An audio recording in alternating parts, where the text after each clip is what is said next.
Hello friends, this is Repost Lectures again. We're going to talk about an example, the second example on convolution. But before we begin our video, please like, comment and subscribe to Repost Lectures.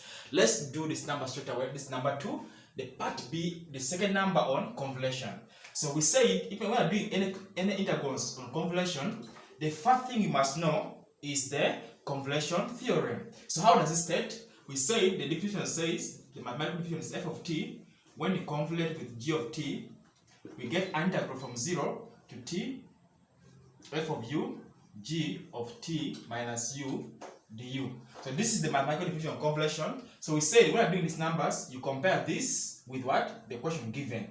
So I'm going to compare this equation 2 with equation what? 1. Let's compare and see. So when you compare, you find that our f of u with f of u is here. So that means see where f of u came from. It came from f of t. Now to get, that means our f of what? Our f of t the same as f of u. When you compare that equation with this equation, you will see that this f of u. Then now to get g of t, we see that our g of t, I told you to get g of t, you have to cover the u first. So let's cover this u. When you cover this u and cover this u, find that g of t is same as t. So that means our g of t is same as t. Just cover the u. Just cover the u. Then you see that g of t is same as t. So after getting that, now we now solve. We now say from equation 1,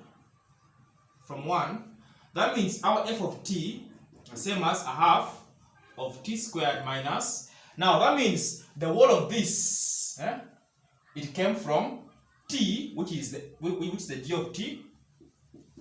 When you compare with, now this one here came from f of t. So this is going to be f of t. So that is it. After doing that, now we take the Laplace on both sides. So taking the Laplace on both sides, I said Laplace of f of t the same as a half Laplace of t squared minus Laplace of t convoluted f of t. Follow very well. Let me just go back here briefly. We said our f of u came from f of t. To get a g of t, you just cover the u, which becomes what? T, which is there. So after taking Laplace here, we just say Laplace of f of t. We're running from the t domain to the s domain. When you're running from the t domain to s domain, you say f of t same as f of s in the s domain equals to a half. Now, this Laplace of what? T squared. This one is Laplace of t squared.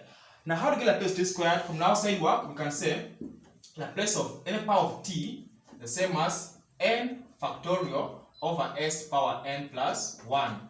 That means Laplace of t squared is going to be 2 factorial. When you substitute here, it shall be 2 factorial over s power 2 plus 1 to become s cubed. So it's going to be s what? Cubed minus. Then Laplace, now here is a convolution theorem.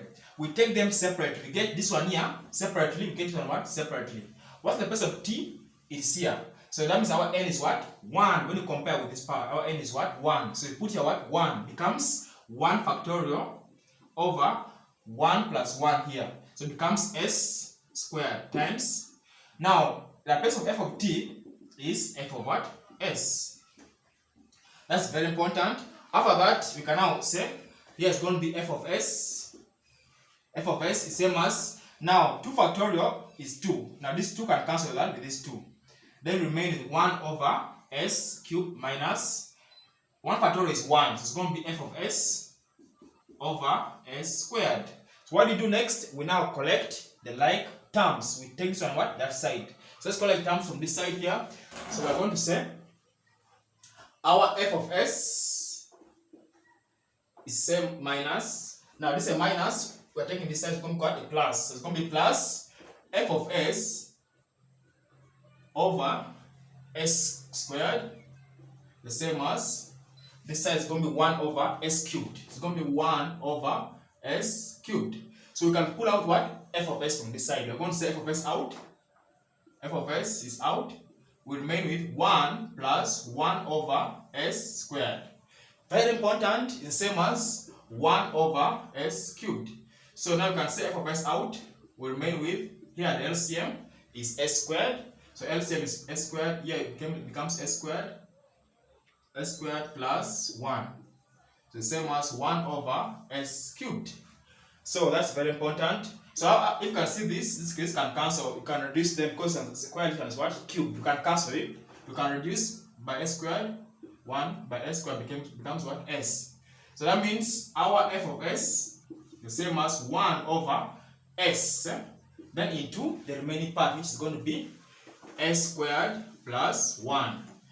So that's now the answer in what? S domain. But now when I'm doing convolution Laplace, you have to take the answer back to the t domain. Let's take back the t domain. So by this time, I'm going to take what? Partial fraction first. It's going to be f of s by partial fractions. It's going to be this linear. It's going to be a over s plus this is quadratic. So it's going to be bs plus c over s squared plus 1. Now what I'm doing here is what? Partial fractions. Here I'm doing what? Partial fractions. So when you partial fraction, this is what you get. So that means our f of s the same as a over s plus, I can split this. It's going to be this over that plus this over that. It's going to be bs over s squared plus 1 plus c over s squared plus 1. So that's very important. So after getting this, now we can now take the inverse, the Laplace inverse of that. So to get the t domain, so taking the inverse Laplace, taking the inverse Laplace. So that means the inverse of this is going to be the inverse of f of s, the same as a Laplace inverse of 1 over s. So that's very important. Plus b Laplace inverse of s over s squared plus 1. Then plus, now the remaining part is going to be c Laplace inverse of 1 over s squared plus 1. So that's very important. So after taking the inverse, we can now conclude our solution here. We can conclude our solution from this part. We can conclude it from this side. So our solution, when we take the Laplace inverse of f of s, we get f of t. So it's going to be f of t, the same as Laplace inverse of 1 over s. This is our, because we say Laplace of any constant k, the same as that constant over s. That means Laplace of 1 is going to be 1 over s. So that means when you get the inverse of 1 over s, you get what? 1. You get. So that means here it's going to be a times the inverse of this is going to be 1 plus b. So the inverse of this, it comes from this s over s squared plus 1. So that's the Laplace of cos at, the same as s over s squared plus 1. This is just side work. We know the Laplace of cos at, same as s over s squared plus a. This is plus what? A squared. So that means for our case here, our a is what? 1. So when you put here 1, it becomes s squared over s squared plus 1, which is cos now what? Cos t.